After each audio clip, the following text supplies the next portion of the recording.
Financial planning and security can sometimes be seen as a moving target. The rules change constantly, and you need guidance to stay ahead of the market moves. This is the Lebenthal Report with Michael Hartzman and Dominick Tavella. We'll break down the news, trends, and overall direction of the markets, telling you what may be coming next, investment opportunities, and what to avoid. Now, here are your hosts, Dominick Tavella and Michael Hartzman. All right, I'm Michael Hartzman. This is the Lebenthal Report coming to you live from Long Island, along as always with my partner Dominick Tavella. And today is Tuesday, November 2nd already. And how are you? How are you this evening? Doing great, Mike. Doing great. How about yourself? I'm doing well, but it's kind of weird, Dom, because it feels like it's Labor Day and then it's Christmas. This one, I don't know if it's, we're still all in this COVID cover that we're trying to hide or whatever, but it kind of snuck up on us. It's hard to believe it's already November. And, before we blink, it'll be the holidays, the holiday season. So, yeah, it feels a little weird right now. The timing feels a little weird. I was in the supermarket on Sunday, and my wife said to me, I don't think we have enough Halloween candy. So it was literally Halloween. And so I go, all right, no problem. I'll pick up a little more. And all the Christmas candy was out. I said, can't we at least have Halloween before we have the Christmas candy out? I will say this, Mike, and maybe it's a leading economic indicator. Maybe we need to make it a formal process and let the Fed look at it. There were a lot of kids out there this week, and maybe it was the beautiful weather, and maybe it was parents feeling good about letting their children out of the house. But I think it's an indicator that people are finally fed up. They want to get out there. They want to experience life a little bit. And God knows, a lot of little kids in costumes. It was a terrific Halloween. It was. We gave away. We were gone. Our candy was gone by 3 p.m. And I did wind up buying over 400 pieces of candy that literally were gone by 3 p.m. So Mike, we're making light of this idea that it's a leading indicator, but I think this is the theme of where we are in the economic cycle. People are exhausted by the COVID restrictions. They're tired of being housebound. They want to get out there. They want to travel. They want to go out to dinner. They want to go out there and spend money. And assuming they're able to do so, that's going to be a very healthy outcome for the economic growth of our country. I agree. I agree. And I think, Dom, as I meet more and more clients every week, it used to be back in the spring, I got your vaccine. I got a vaccine. What was it? What did you get? Pfizer, J&J, Moderna. Now it's like I'm boosted, and people are happy to be boosted. And I think it gives them an extra piece of protection. Those, of course, who want to get vaccinated, are delighted to get their booster shots, which also I think gives them maybe a psychological, but a little more freedom just to get out there, like you said, go to restaurants and socialize and be with friends and family. Look, I don't want to sound like any kind of expert, so I won't with regard to the vaccination. A lot of people are getting the boosters. We're hearing it from our own clients as well. But peace of mind, I think, is the key words you use there. And when they feel like they can get out there and not get sick, they do so, right? And who's going to benefit out of that? The restaurants are going to benefit. The airlines are going to benefit. The resorts are going to benefit. And going into the holiday season, that's kind of really important to continue this growth. We did get some good positive data recently on where we are in the growth cycle, but the momentum needs to continue for us to finally get out of this. So hopefully it does continue. And with COVID on a downward spiral at this point in the game, hopefully that is good things to come. But to your point, this whole staffing thing is still a big deal.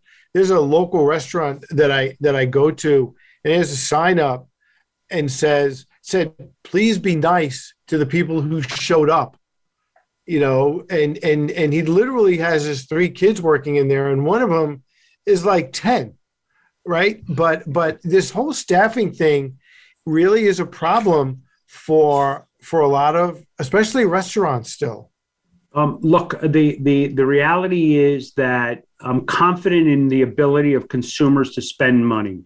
It's been the cornerstone of our economic growth. We all know it represents 2/3 of economic growth. So that's a really good news. But on the other hand, the ability to spend it is really predicated on people there that actually work, that actually can make products, that can actually sell them or deliver them. And then, of course, companies' ability to get those products from container ships and delivered to the store so it actually can be sold. And we clearly have a bottleneck, right? So these are things that we're really focused on. We have a jobs number on Friday that I think is really important, that we're going to pay a lot of attention to. The latest numbers have not been all that great. So we have a lot of data coming up and a lot of things that we need to look forward to.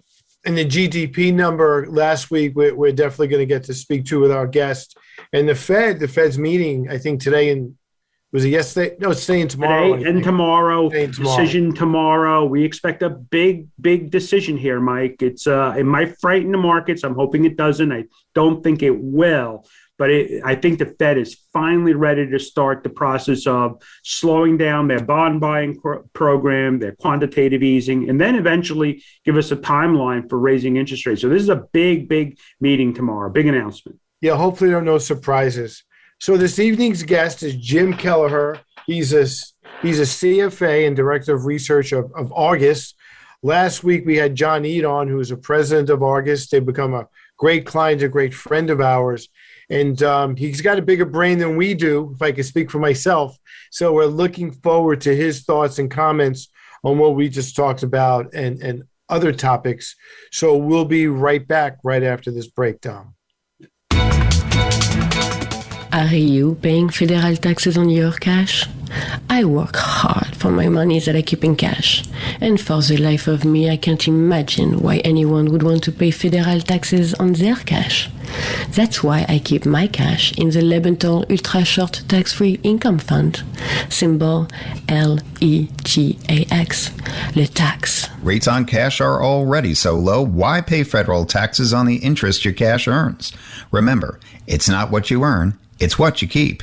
The Lebenthal Ultra Short Tax-Free Income Fund, LETAX, may help you earn more on the cash you've worked hard for and keep more after-tax dollars in your pocket. Find out more about the fund by speaking with a Lebenthal Global Advisors private wealth advisor or its sponsor at dcmadvisors.com. For your hard-earned cash, why pay the tax when there's the tax? Lebenthal Ultra Short Tax-Free Income Fund. It's not what you make, it's what you keep. Before investing, you should carefully consider the fund's investment objectives, risks, charges, and expenses. This and other information is in the prospectus, a copy of which may be obtained by calling 800-441-7031. Please read the prospectus carefully before you invest. Investing involves risk, including loss of principal. There is no guarantee that this or any investing strategy will be successful. An investor should consider the investment objectives, risks, charges, and expenses of the fund carefully before investing. The fund is distributed by Ultimus Fund Distributors, LLC, member FINRA. The fund may invest in municipal securities, the interest on which may be subject to federal alternative minimum tax. After the fund buys a security, the IRS may determine that a bond issued as tax-exempt should in fact be taxable. There is no affiliation between DCM Advisors, LLC and Ultimus Fund Distributors, LLC. DCM Advisors and Ultimus Fund Distributors are not affiliated with Lebenthal Financial Services, Inc. or Lebenthal Global Advisors, LLC. Now, back to the Lebenthal Report. All right, I'm Michael Hartzman, back with Dominick Tavella and our special guest this evening, Jim Kelleher, who's a CFA and Director of Research and Senior Analyst at Argus Research. Jim, thanks for coming on board tonight. Mike and Dom, thank you for having me. Really do appreciate it. We really appreciate you allowing Argus to share our thinking on where we are in the markets right now. And really looking forward to having a little discussion here. Thank you. So are we. And let's just kind of jump into a little bit, Jim. On the pre-show, when we were talking, you mentioned a couple of items: supply chain, inflation, energy. I know it's a cliche, but are any of those things keeping you up at night? Is it a combination of those things? Kind of where is your head right now in terms of some potential storm clouds? Right, Mike. So, the three big, and we saw the market stumble in September, and it was probably on a kind of culmination of concerns about those three big things. You've got these deep dislocations in the supply chain. you have rising interest rates, and you have pretty high levels of inflation, and you're particularly seeing that in energy prices, and that really hits people when they, go to heat their homes in the Northeast or drive their vehicles. I'd say I try to take the look that there are good problems and bad problems. The supply chain problem is a matter of supply, and if there's weakness in demand, kind of worldwide, that's a bad problem. When supply is short because demand is strong, that's a good problem. It will be eventually resolved. But the supply chain issues go quite deep. Let me give you an example. One of the companies we cover is NXP Semiconductor. They're a Netherlands-based company, but along with Infineon, they're the number one provider of electronics to automobiles. And you've probably heard that the entire center of the kind of locus of the supply chain problem is semiconductors for vehicles. Now, this company, surprisingly, what they reported yesterday, their automotive business actually grew faster than their overall revenue. It grew something like, 40%. It was terrific. And they had some very interesting things to say about the supply chain. One thing a lot of people don't realize is we did have disruptions around tariffs and the trade wars going back to 2018, 2019, and actually global vehicle production began to go down in late 2018. It was down in 2019, and then the pandemic caused global vehicle production to go down further. So what happened is the automakers scaled for a certain level of vehicle demand, much lower than would occur. Now then, on the other hand, we had the pandemic, and suddenly millennial families want to flee the city and live in the burbs. Well, if you're in the city, you don't necessarily need a car. So in addition to buying houses, everybody wanted a car. But you've got the global automotive industry, which has scaled back due to weaker demand in 2019. Suddenly there's not enough vehicles. So even though not only have the vehicle makers themselves scaled back, but every part of their supply chain has scaled back. And there's something like 30,000 parts and as much as 1,500 semiconductors in a real high-end vehicle. So it takes months and months to assemble all the parts, and it has to be like a delicate dance to get everything there in time so you can put a car together. So we've got this issue, and even though factories are trying to run more full out now, there's going to be this issue in the supply chain, and the overhang is continuing. Now, the last thing I would say, I'm sorry, go ahead, Don. No, just because on that one focus, and this is going to be a common theme. So we don't have enough cars being produced, right? So that's bad for the manufacturers because they'd love to sell more cars. But the cars that are in the lot, you're not finding one dealer that's giving you a discount on any of those cars, right? And if you're an Avis or a Hertz that's looking to rent cars out, you can't get enough of them in inventory, so you can rent them out. So the prices of those rentals are through the roof. And that's the definition of inflation on both those ends. Well, so the good thing about global companies, but American companies in particular, I think, is they're proactive and they're responding. So, I've listened to, every quarterly earnings season, I'm going to listen or more often read transcripts of between 30 to 60 companies, and every one of them in the technology space has had something to say about the global supply chain. So these companies are being proactive. They're structuring longer term contracts. They're finding workarounds. They're making, regional reallocations. So the supply chain is supple. It was kind of caught in a perfect storm in which there wasn't enough electronic content being produced. There wasn't enough demand, and all of a sudden there was way too much demand. So, for a while there, everyone was knocked for a loop by this, but now we've got a situation where companies are reacting proactively. They're setting up long-term contracts. We had a little thing that seemed like a great idea called just-in-time manufacturing. It's very popular everywhere. But just-in-time manufacturing meant when shortages arrived, you had nothing on the shelves. So we've seen companies set up, fatten up their inventories, work with their distributors, sign long-term purchase commitments that span a couple years instead of necessarily just building your production schedule about what you've actually got orders in the books. Actually, trying to think ahead and say, well, what are we really going to need for the next 2 years? So we'll sign a purchase commitment for electronic parts on a 1 or 2 year basis. So I'd say there's a lot of moving parts and pieces out there. There's a lot of flexibility by corporate purchasing managers, a lot of deep thought by executives. And I do think this thing will get solved, but it's going to take a while. But Dominick, you're concerned about the repercussion of inflated vehicle prices. That's a real concern. So Jim, you addressed that part of the supply chain crisis, but what about literally all those barges sitting out in the Atlantic and Pacific Ocean who just can't get in to port to get unloaded because there's not enough workers to handle that type of demand? When does that kind of get worked through the cycle? That's a thorny one because, what we've seen is, I think if we go back to the recession, it really was a mini recession right around the pandemic lockdown, and something like 20 million jobs were lost. Well, we've seen a spectacular recovery in jobs. We've gotten back, maybe 16 million of those jobs, but as many as 4 million people have not come back into the workforce.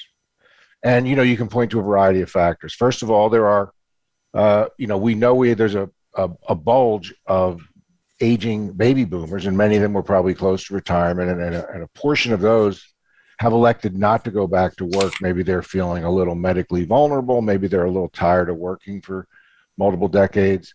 For whatever reason, some of those won't come back. Women have not come back into the workforce in nearly the numbers that they left the workforce, and some that would particularly pertain to women who have school-age children, because it goes back to labor again. You can't get anyone to watch the kids, and they can't get daycare, et cetera. It's expensive. We have we used to fuel a lot of our low-end labor with immigration, not just the Trump administration, but even going back to the Obama administration. There's been a reduction in the number of people coming into this country to take on those low-end labor jobs. And then, you talked about the local restaurant. A lot of people that were working at wages that are below subsistence, when they lost those jobs, they went and found other jobs. So it's a really complicated situation in the labor economy here.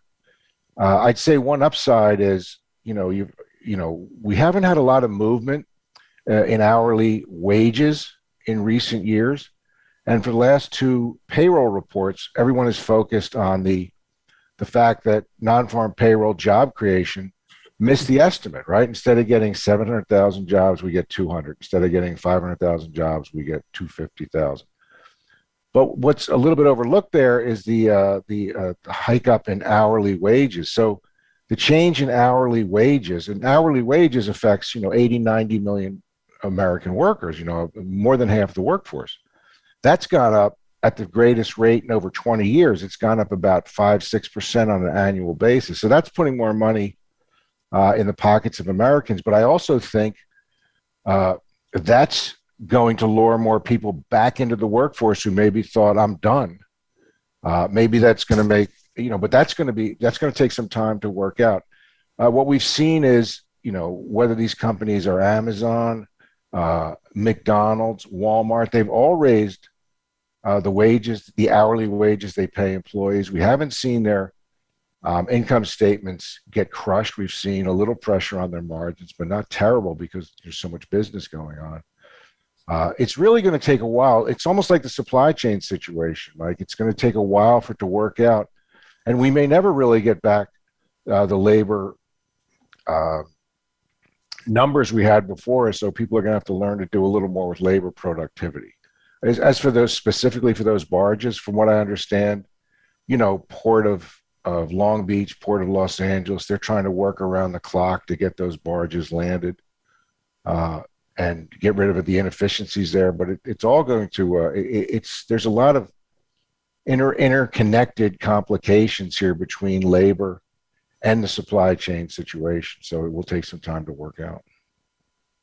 Jim, you already brought up the labor numbers, and they've been disappointing lately. We had 1 million jobs in July, and that number dropped to 366 in August, 194 in September. We got a jobs number this Friday. It might be a little bit better, but I think it's still going to be disappointing.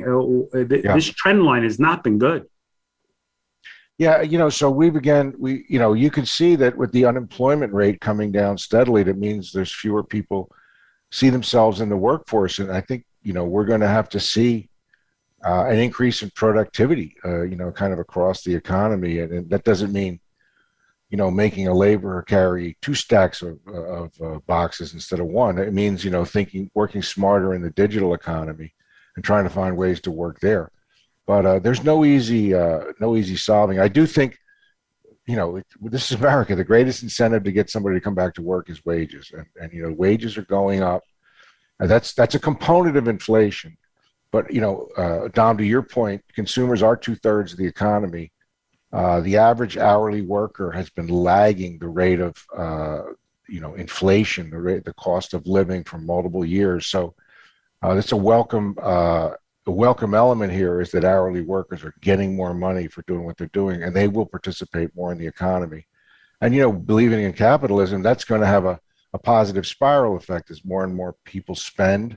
That's going to create more and more demand. That's going to create higher wages, and it's going to lure more people back into the workforce. But, maybe there's going to have to be a rethinking about certain, there's some political third rails out there right now. Immigration is certainly one of them, but this nation has a history of bringing in people that occupied the lower rungs on the economic ladder, and they've done a lot of those jobs. And right now there's kind of a stalemate on immigration. As I said, it's a hot button topic. Nobody really wants to take it on right now, but we obviously need a few more hands on deck to get all the work done that we need done, and particularly.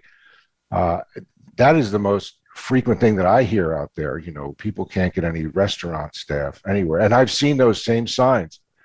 Please be nice to the people that actually showed up today. Yeah. Because so few are showing up, and it's really a challenge.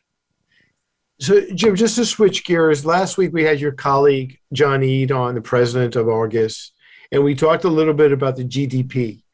And, last Tuesday, we knew the number was coming Thursday. We knew the number was probably going to be lower than the original anticipation, and wasn't going to be. We weren't going to get a repeat of 6% that we had previous quarters.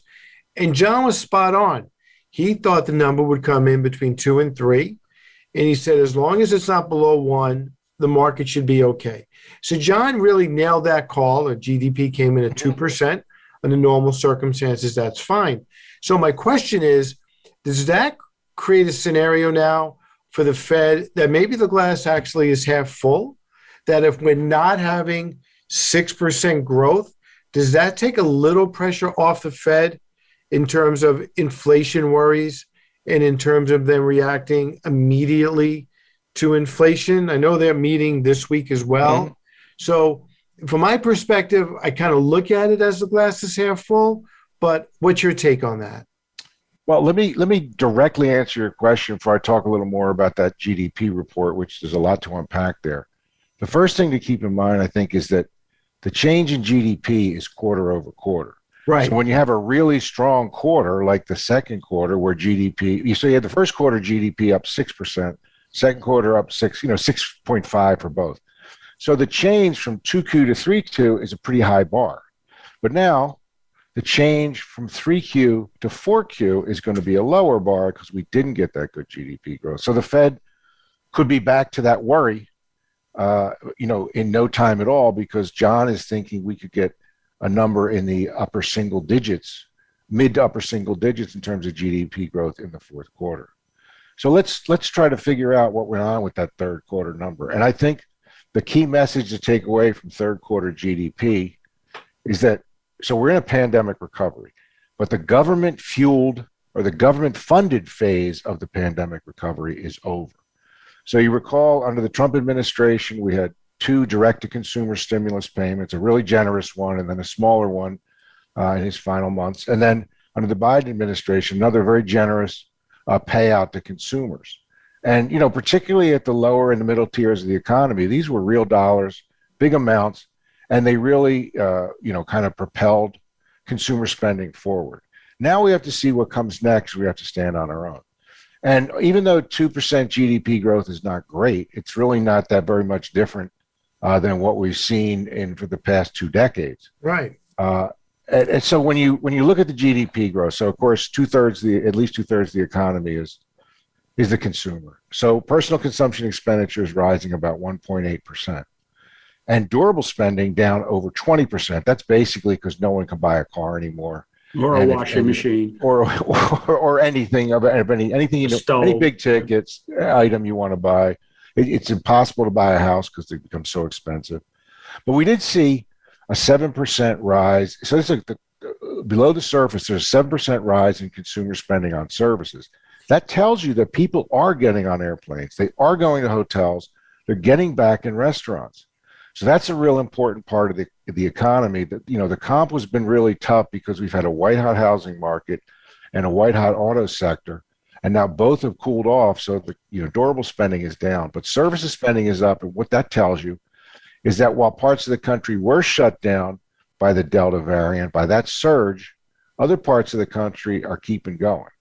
And particularly, I would say in the Northeast, which was the epicenter of the virus, of the coronavirus, you're seeing the rates of infection here are much lower than they are in rural parts of America. And that's really encouraging people to get out there and do things again.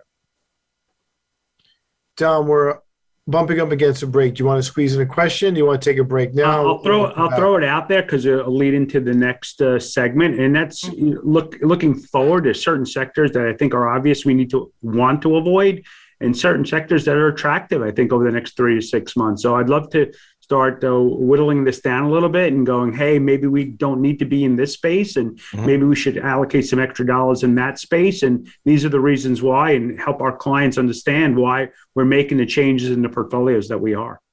Great. So, Jim, we're bumping up against a break, and that we do want the answer to that. And I don't think you could do it in 30 seconds. No, that's for the whole segment. That's for me to think over, segment.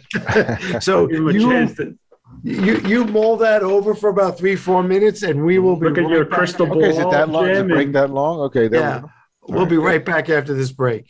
When you're thinking about where to park your cash, for over 30 years in the business, I've been a fan of funds like the Lebenthal Ultra Short Tax-Free Income Fund. It's managed for cash and designed so the interest income you receive is free from federal taxes.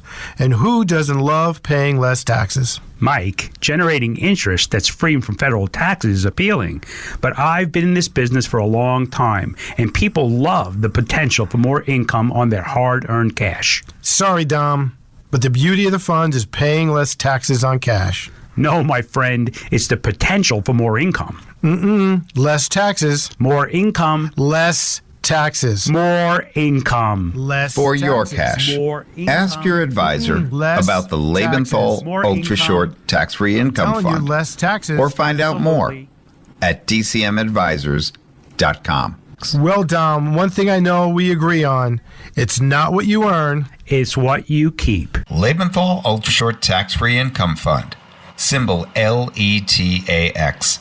LETAX. Before investing, you should carefully consider the fund's investment objectives, risks, charges, and expenses. This and other information is in the prospectus, a copy of which may be obtained by calling 800-441-7031. Please read the prospectus carefully before you invest. Investing involves risk, including loss of principal. There is no guarantee that this or any investing strategy will be successful. An investor should consider the investment objectives, risks, charges, and expenses of the fund carefully before investing. The fund is distributed by Ultimus Fund Distributors, LLC, member FINRA. The fund may invest in municipal securities, the interest on which may be subject to federal alternative minimum tax. After the fund buys a security, the IRS may determine that a bond issued as tax-exempt should in fact be taxable. There is no affiliation between DCM Advisors, LLC and Ultimus Fund Distributors, LLC. DCM Advisors and Ultimus Fund Distributors are not affiliated with Lebenthal Financial Services, Inc. or Lebenthal Global Advisors, LLC.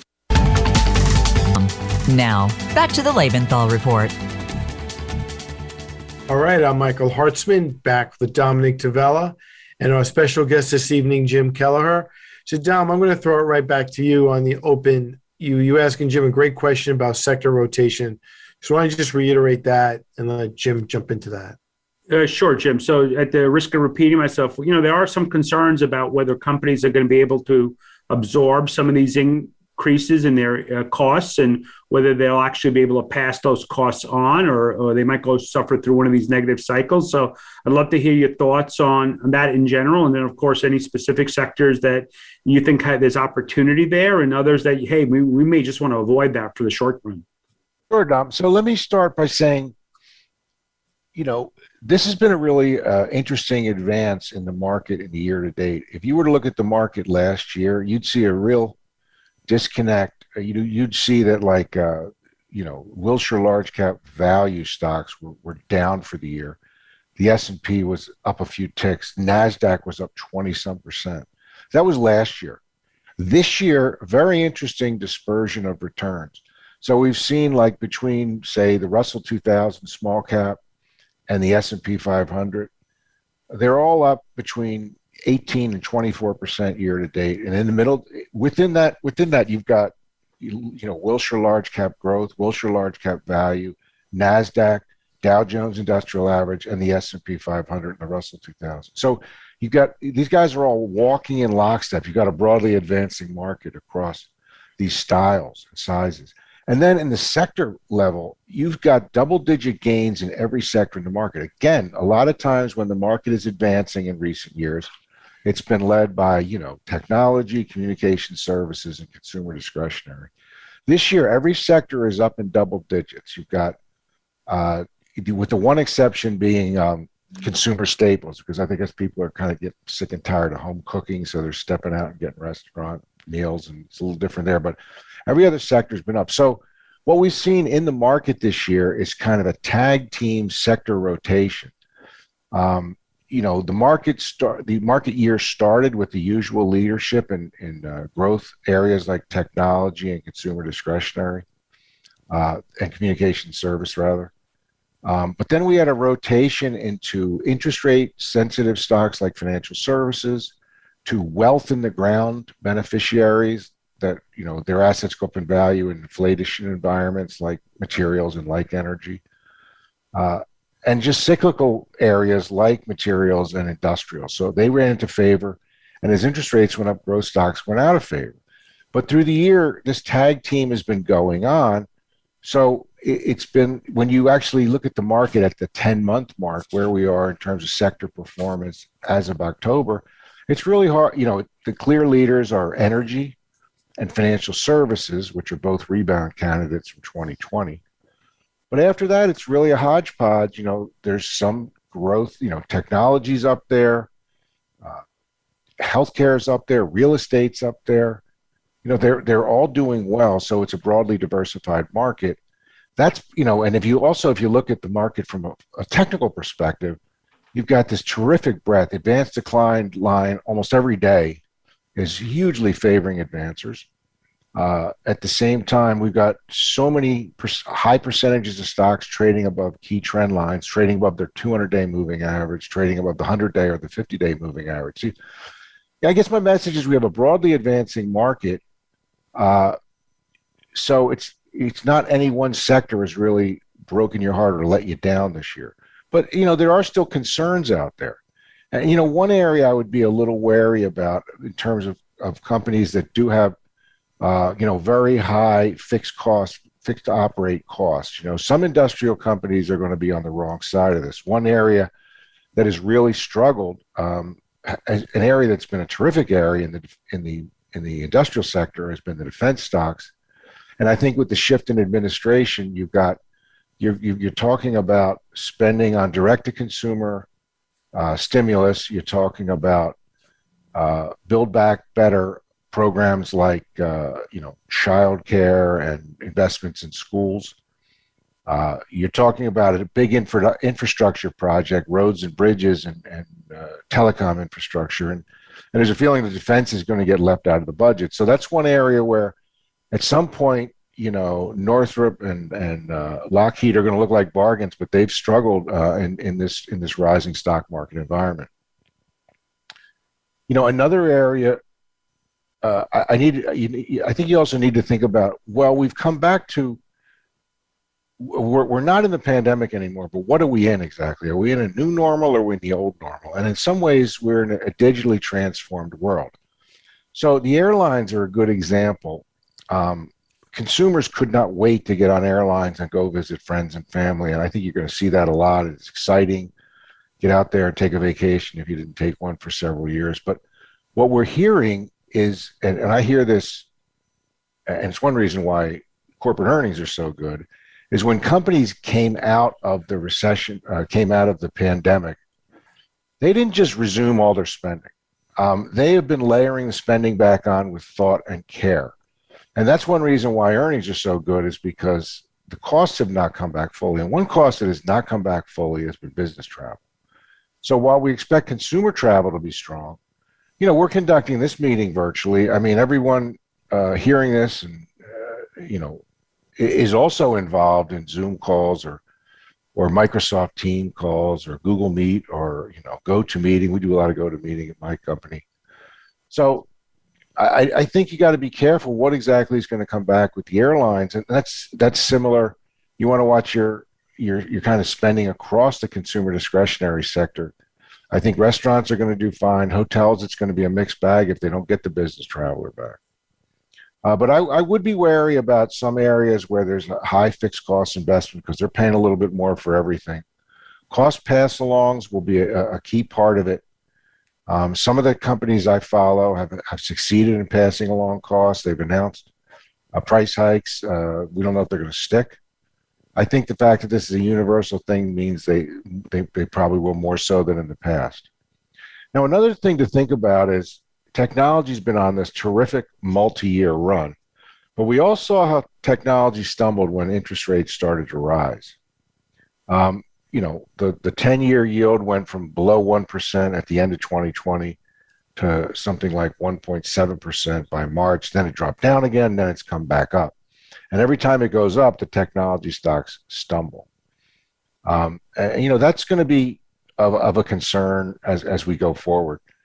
One thing to think about is, we've got the Fed meeting these today and tomorrow, and we've seen the middle maturity yields shoot up. We've seen the long yield actually back down a little bit on concern. The economy isn't growing as fast. The jobs growth isn't there what we thought we were getting.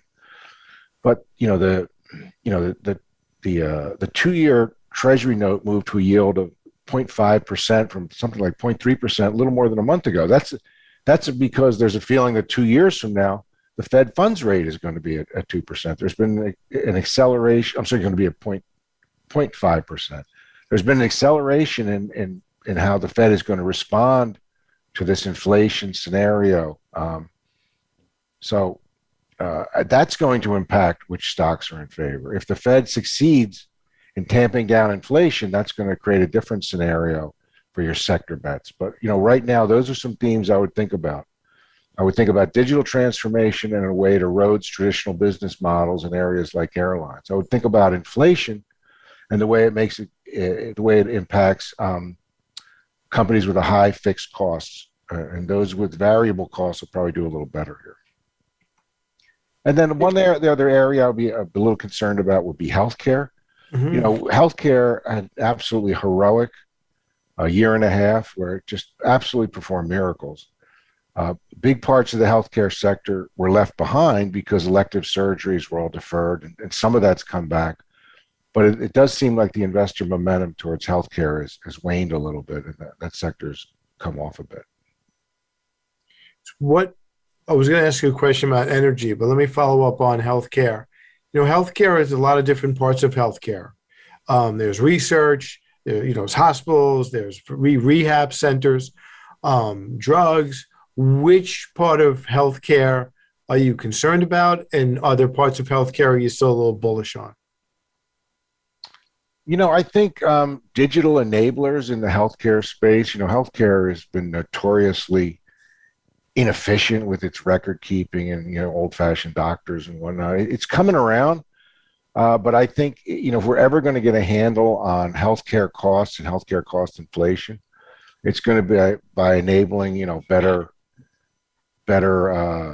technology, really, in terms of moving data around and not replicating the wheel. And it seems like every time I go in my doctor's office with my doctor forever, I'm still in paper and pencil filling out a form. Like, why am I doing this? I filled this out 50 times, But, so we need to get past that. So we like the digital enablers. We like the health services stocks because, there's every effort to kill universal health care, whether you want to call it, Affordable Care Act, Obamacare, whatever you want to call it, has failed. So there is bigger participation in the healthcare industry. So the health insurance industry, as we kind of straddle this world between Medicare and private insurance, and we end up with what we have now, which is this hybrid of a little bit of both in universal healthcare, means a lot more people are insured now than used to be. So the health insurer is an area that we like because of the big participation. We're a little wary about the pharmaceutical part of the business. Funny, it used to be big pharma was the centerpiece of healthcare, right? And now everybody's a little wary about it because pharmaceutical companies have to invest such an enormous amount of money to come up with a so-called blockbuster drug, and so many of them don't work. And there's the perpetual pressure on prices. Well, and that's one thing Republicans and Democrats can seem to agree on, kind of getting angry at the drug companies for charging costs for drugs that kind of reflect their prices for drugs that reflect their development costs. So pharmaceuticals got a lot of things coming at them in a tough way. They don't have the blockbusters they once had. They have enormous development costs, and there's political pressures to cut prices or let in cheap imports. So I'd say in healthcare, positive on health services like insurance, less positive on pharmaceuticals. One other follow-up question as it relates to this. I think all of us, for the first time, experienced telemedicine as a result of the pandemic as well, right? I had a couple of telemedicine appointments. I didn't feel they were very helpful. I have many clients who are doctors. They think telemedicine is here to stay. So companies like Teladoc. Is that a technology company? Is that a healthcare company? Yeah. Where does that fall in? Well, it's kind of like there's so many. Visa and MasterCard are not listed as financial services companies. They are listed as technology companies. I mean, you could say Amazon is not really a retailer. It's a technology company, and you go down the line. There's one reason why the technology sector, it gets bigger and bigger all the time. If you hadn't hived off social media companies from technology, it would be well over a third of the market. So I think Teladoc, to me, is a technology company that serves healthcare people, and I think you're just going to see that increasingly. Technology companies used to sell to technology companies; now they sell to the world. I think what we're going to find is that telemedicine has a niche, but as you say, it's not really necessarily getting the job done in a lot of instances. Maybe it's going to be useful for somebody whose kid has spiked a fever and want some reassurance from a pediatrician. But, I think it's going to have a niche role. I don't think it's going to displace the traditional medical visit. Yeah. Hey, Jim, if I can switch gears on a different sector, sure. Financial services has had just a phenomenal year, really one of the best performing sectors. Yet this last quarter, all the big banks beat, but it really is because they released loan reserves that they were holding in abeyance, hoping they wouldn't need them. And so that made their numbers look really good. And they can't seem to originate a new loan if their life depended on it. No corporation out there seems like they really want to borrow. So where's the sector going forward if they can't get people to borrow money and get paid for those loans? It's a great question, Don, because right now you would think to yourself, well, the environment is terrific for banks. It looks like interest rates are going up. The banks have been squeezed on the net interest margin, not just during the pandemic, but even before then. Hard to make a buck if you can't borrow one rate and lend it at a slightly higher level. But the other part of the pandemic is all the PPP loans and all the cash sloshing around, all the liquidity injected in the system. So companies, not necessarily looking to borrow, and that is a problem. And then, the housing industry was going great guns, and that source of loan growth has also really slowed up, simply because housing affordability is becoming more challenging for more people, and there's scarce number of houses available for sale. So, it's a good question. I wonder where we go from here, but the important thing I think to remember about the banks is they were running like casinos prior to the Great Recession in 2006, 2007, and now they're much more rigorously run. Capital ratios and capital levels are much higher. They're not getting the great loan activity, but the big money centers are increasingly participate in capital markets and investment banking. And the smaller ones get involved in those syndicates to some degree. I mean, obviously, not every bank can survive as a mini investment bank. And there's going to have to be neighborhood loans and borrowing and things like that and that sort of stuff. But, I think the banks are situated to stay healthy. They don't have great loan losses. They don't have great loan losses. So they haven't been, a challenge in that way either. So I think they will prevail, but you could see some slowing in the bank earnings after the kind of spectacular performance during the recovery. Jim, we have a little less than 2 minutes left. So just to kind of put a bow on this conversation, if you had to sum it up, do you see more green lights than red lights for the market heading into the end of the year and the beginning of the new year? Well, let me do so by talking about something we really didn't get a chance to talk much about. I think I referenced it, but the point is, we're seeing third quarter earnings coming out here for the S&P 500 over 30%. They were up 50% in the first, 80% in the second quarter. That was against a pandemic quarter, but here we are, a tougher comparison, third quarter earnings and up over 30%. And a lot of that, as I said, is because companies are coming back and they're not just plugging in all the old costs, but they're doing good business, but they're operating more smartly. So they're making a little bit more money. And, for us, at least at Argus, corporate earnings are the foundation of our earnings yield valuation model. So we think the market's a little overvalued, but we're about to drop off. We use a centered 5-year earnings average. We're going to drop off some weak earnings and we're going to see better earnings in our matrix, in our model, and that's going to support the market here. So while we see the market a little overvalued, we see earnings growth good. We see the reopening momentum continuing. We see consumers enthused, small business owners enthused. So we see more positives than negatives, even though we're concerned about the big three of supply chain, interest rates, and inflation. Jim, I'd like to thank you for your time this evening and for enlightening us and enlightening our clients and for making the time tonight. Well, I really want to thank you guys for hosting us. It's been a great, kind of a chat format. I kind of enjoyed that, and we got to talk a little bit of what Argus is thinking about the world right now, and I like the kind of freewheeling nature of the exchange. So thanks again, guys. Jim, as always, there's probably about 20, 30 unasked questions and probably things you'd like us to talk about, but hopefully we have you back and kind of pick up the conversation at that time and give us some additional insight. So I'm looking forward to that. I look forward to that too, and thanks again, guys. Dom, I thought Jim did a great job. And, purposely we wanted to keep it at a high level, but I think we would be remiss. We just didn't talk about for a few minutes, Dom, the activity today in Avis stock. Avis was $9 a share when the pandemic happened. They had decent earnings, wasn't fantastic. As Jim pointed out, travel's coming back to life. Business travel might not come back to life. And, the stock was up 100 points today, which, there's a reason behind it. But I just think we have to put that in context for our listeners, that that's not normal. And there's probably no reason to go out and buy Avis tomorrow because, it's not going to double again.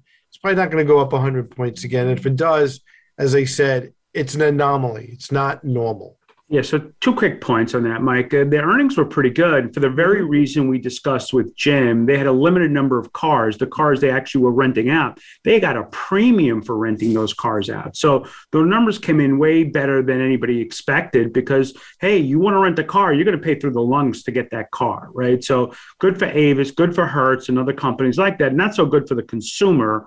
Having said that, this was a company that was near bankrupt, as many of these companies were, because they were shut down, right? No one was traveling. Nobody was renting cars. A lot of the quote unquote big time, I don't want to say hedge funds out loud, but they bet against this company. They sold it short when all of a sudden the company's not going bankrupt, God forbid it actually makes money, they have to come in and buy that stock at almost any price, right? They literally would commit financial suicide. So the price action of the stock was off the wall. I think it settles down. I think it comes back to earth. There's no reason on the planet we would go in and play in that game whatsoever. Right. The fundamentals didn't acknowledge that. And they call that a short squeeze in our business. And to your point, basically what happened is all the people who anticipated Avis to go down, bankrupt, profit by that, bankrupt, suddenly the stock's going up. And as you said, they need to pay any price. And then it gets back to all these day traders who take advantage of those anomalies and those imbalances, and they start riding the stock up. And it would take us a week to go through the explanation, but the more the stock went up, the more they had to go back in and buy. So it's just a vicious cycle, a death spiral if you own it. And unfortunately, quite a few people, institutions got caught on the wrong side of that trade. Yeah, the institutions did. The retail, I don't think the retail guy did. I think the retail guy who bought that stock when it was $9-10 a year and a half ago, they look pretty smart right now. Is smiling, but I do want to end because we're heading towards the end here on Jim's comment. I thought it was very calm, very, very kind of positive about where we go year end and into next year. Yeah, there might be some bumps in the road, but I think overall a pretty good positive feedback on what his expectations are and Argus's expectations are for the balance of this year into next year. Yeah, like I keep asking these portfolio managers, and as you know, we talk to them all the time. There are more green lights than red lights, and I think that's what's important. There are issues. There's always issues, but there are definitely more green shoots than red shoots. And Mike, I'm sure you're getting the same questions as me. The market's gone too high. It has to come down. Mm-hmm. And I think the conversations that we've had with Jim and our other guests, no, it doesn't have to come down as long as companies keep growing their earnings, top line growth, bottom line growth. So that's the environment we're in right now. I think it's pretty good. We'll keep our fingers crossed. Our producer has given us the high sign, so we got to get out of here. I will see you down the road, and thank you for a great night, Dom. Same time, same place next week. Looking forward to it, Mike. Have a good night, everybody. Good night, all.